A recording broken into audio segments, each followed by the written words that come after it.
Bismillahirrahmanirrahim. Assalamualaikum warahmatullahi wabarakatuh. Selamat datang semuanya pada lecture 2 di Introduction to Engineering Research. Jadi di pertemuan kali ini kita akan sedikit membahas mengenai pengenalan ya. Apa sih riset di bidang teknik kayak gitu. Ini agak sedikit membedakan dengan riset-riset pada umumnya, meskipun secara basic sih sama ya untuk finding new pengetahuan lah, new knowledge kayak gitu, new science. Nah, di kasus tertentu ini perlu teman-teman. Kenapa? Karena ini cara formalnya. Kalau kita mau klaim suatu ilmu, suatu pengetahuan, suatu science, tapi kita nggak pakai research method, itu bukan science namanya, itu beda. Misalkan kasusnya pengetahuan lah, ya, misalnya berupa agama kayak gitu misalnya. Nah, itu bukan bagian dari pengetahuan sebetulnya, tapi itu berupa dari wahyu segala macam. Itu pun bukan berarti nggak benar ya. Nah, dalam kasus maksudnya ilmu pengetahuan yang benar di dunia saintifik adalah yang bisa kita buktikan kayak gitu. Ya, di sana pun di Al-Quran segala macam misalnya kayak gitu itu benar.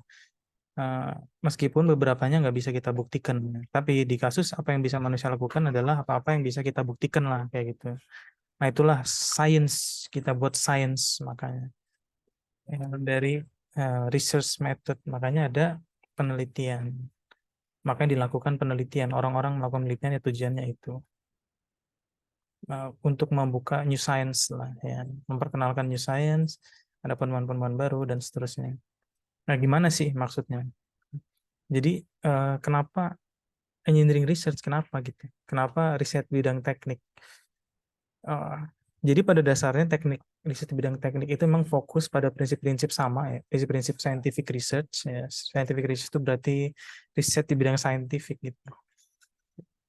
Di bidang ilmu pengetahuan sama kayak gitu dengan riset-riset yang lain yang juga dibasiskan pada metode saintifik ya, metode ilmiah, di mana sekali lagi mungkin sekedar mengingatkan rekan-rekan semuanya bahwa observasi ya, atau eksperimen, kita kan melakukan eksperimen dan observasi gitu. Ketika kita melakukan suatu eksperimen, berarti kita juga mengobservasi gitu ya.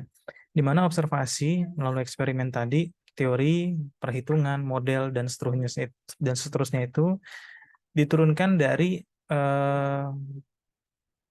bagian ilmu pengetahuan yang sudah ada gitu.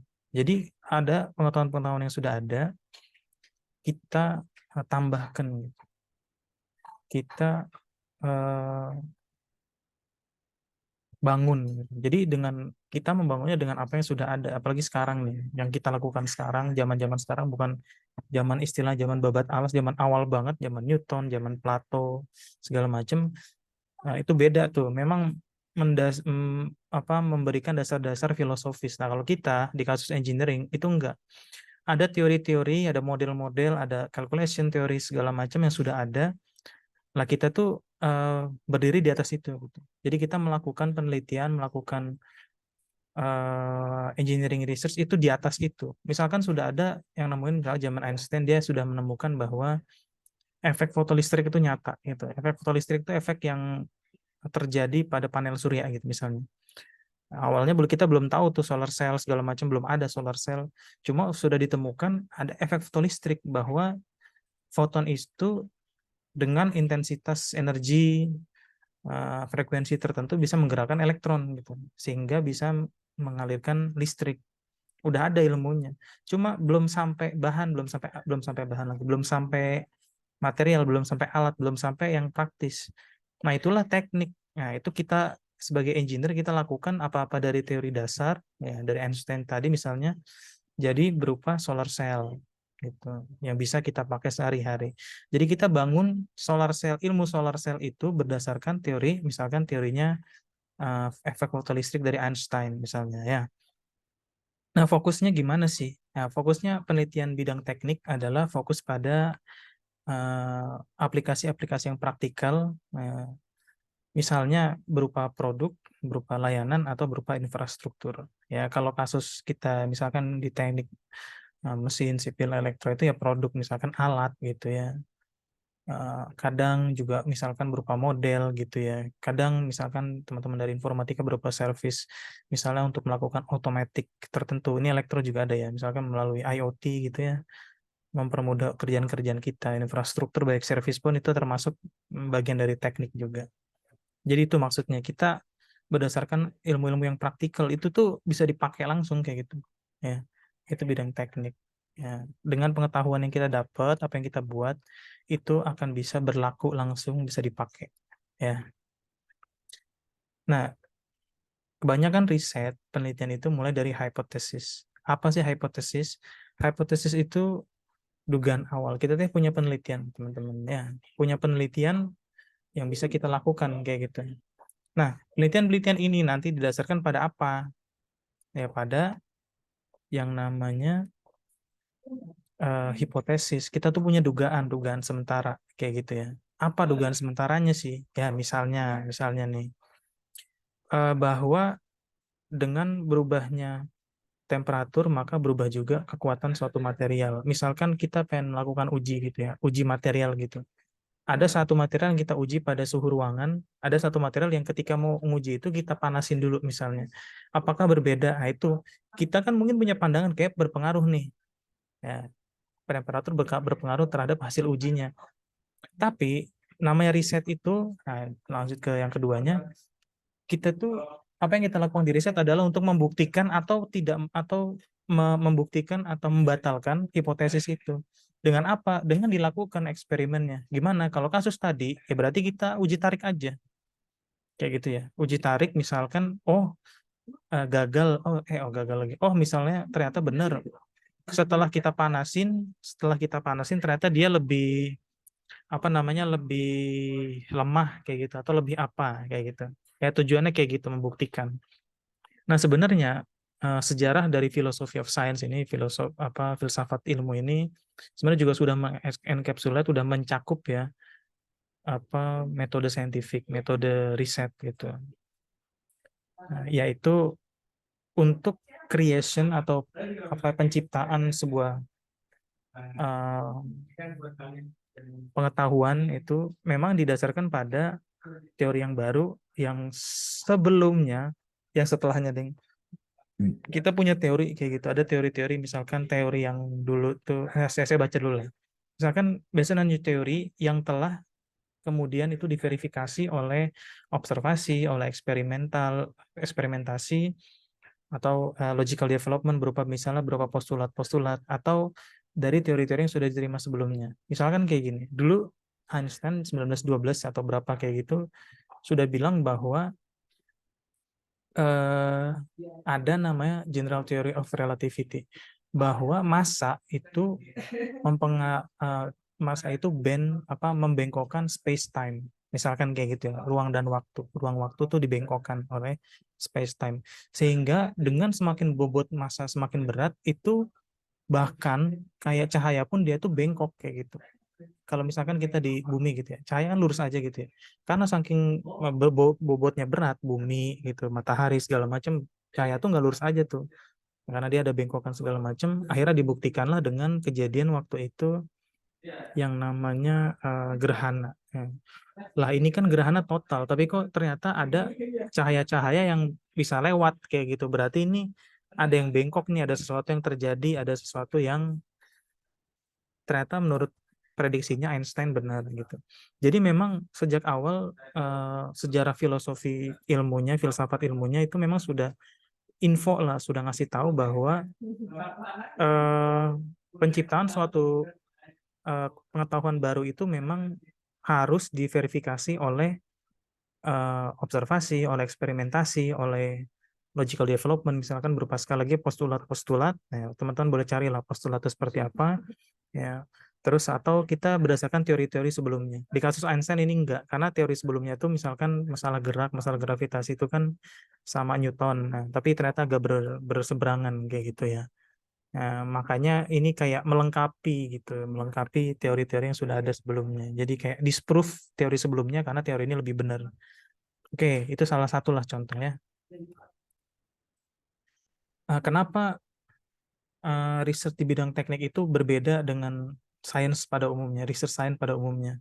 Pertama, eh, riset yang kita lakukan itu harus bisa diaplikasikan ke sistem manusia, dipakai di manusia karena tujuannya emang buat manusia, baik geraknya apapun segala macam itu mempengaruhi manusia, kita pakai untuk mempermudah kita untuk apa, kayak gitu, macam-macam lah. Pokoknya berkaitan dengan manusia.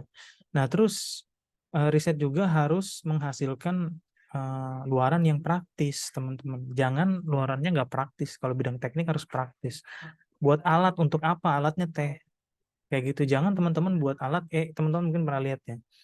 Alat yang dia tuh ketika di video tuh kalau dia dipencet nanti dia ada robot tangan yang mencet balik supaya dia ke tombol awal lagi, tok tok tok tok kayak gitu.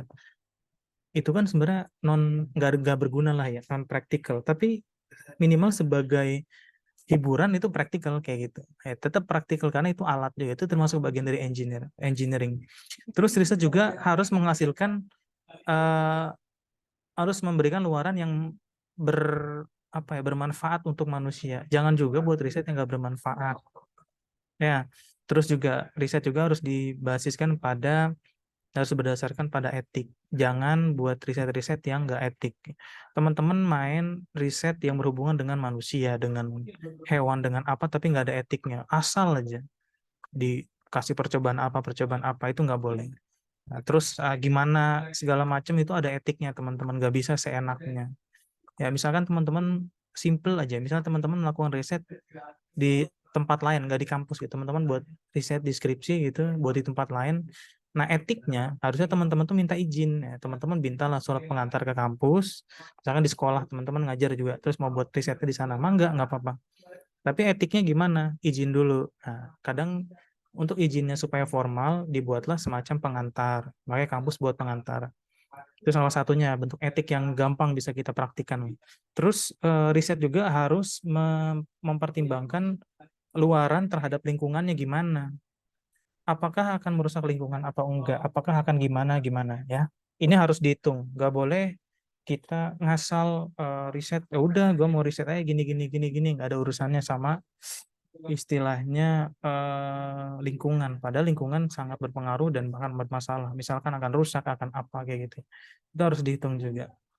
Nah, terus di kasus teknik banget ini, tadi juga teknik, cuma ini teknik banget, itu memang harus riset yang kita lakukan itu harus didasarkan pada uji-uji yang terstandar industri.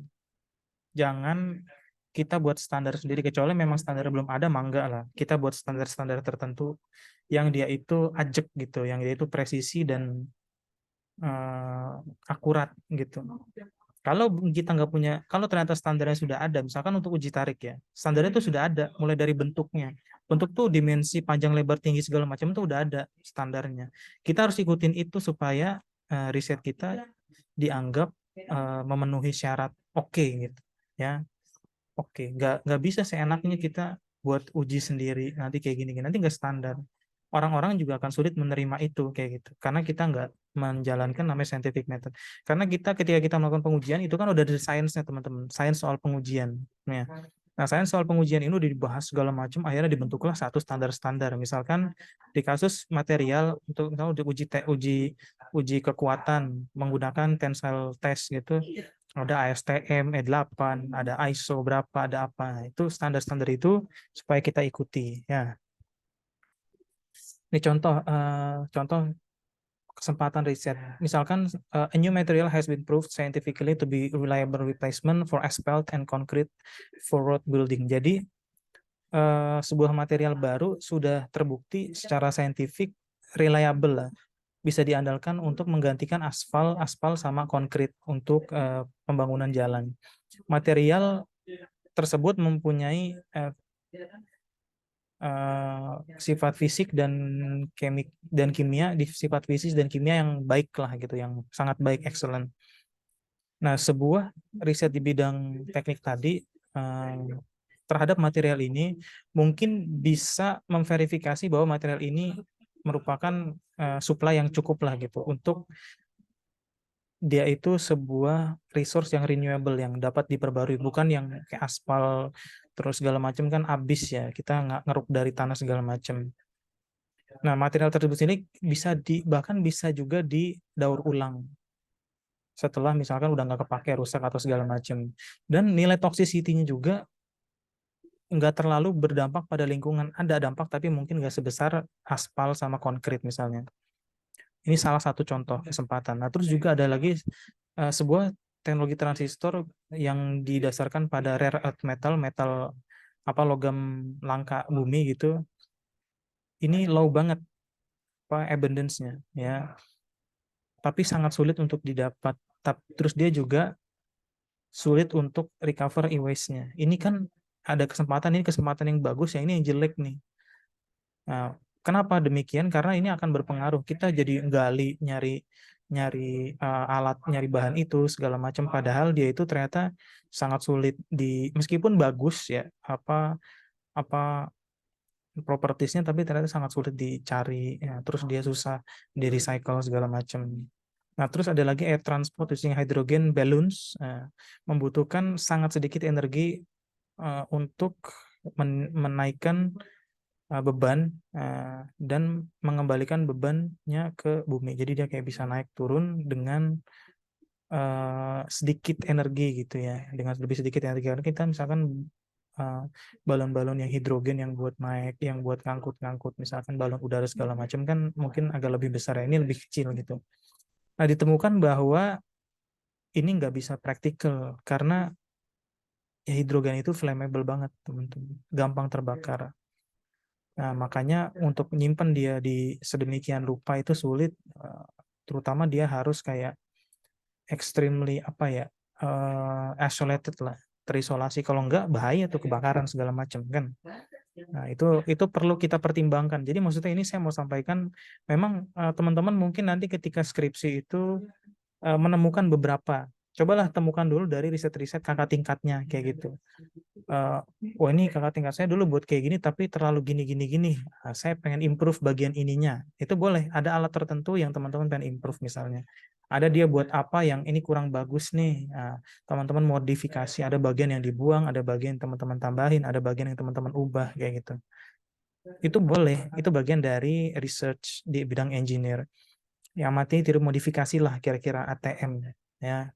Itu basicnya banget kita di bidang engineering, apalagi teman-teman masih S1, nggak usah pikir yang benar-benar baru sama sekali, itu bukan di ranah teman-teman, bahkan saya yang masih S2 aja itu bukan di ranah saya ya. Masih membuktikan teori-teori, masih melakukan beberapa mungkin novelty tapi sedikit aja cukup gitu. Nah, itu di ranahnya S3 profesor segala macam ya. Teman-teman cukup melakukan suatu modifikasi yang itu tuh melakukan terjadi improvement dari alat-alat sebelumnya, itu sebenarnya udah bagus ya. Atau inovasi alat tertentu sederhana yang itu bisa improve pekerjaan manusia. Misalnya di satu daerah tempat teman-teman tinggal gitu ada orang yang usahanya adalah pemecah kacang gitu. Jangan deh, penggiling penggiling jagung ya. Teman-teman melakukan improvement dari alat yang udah dia punya, yang di pabrikan udah buat. Nah, teman-teman gimanain, ternyata setelah teman-teman lakukan riset, kapasitas produksinya meningkat gitu misalnya, karena alatnya lebih efisien, alatnya lebih apa, dengan daya yang lebih sedikit ya. Mungkin dia pakai solar, pakai bensin kayak gitu kan, dengan kapasitas yang sama misalkan untuk menggiling 1 kilogram uh, jagung gitu, ternyata butuh waktu yang lebih sedikit kayak gitu ya. Itu salah satu research opportunity juga di bidang elektro. Misalnya ada IoT untuk smart home.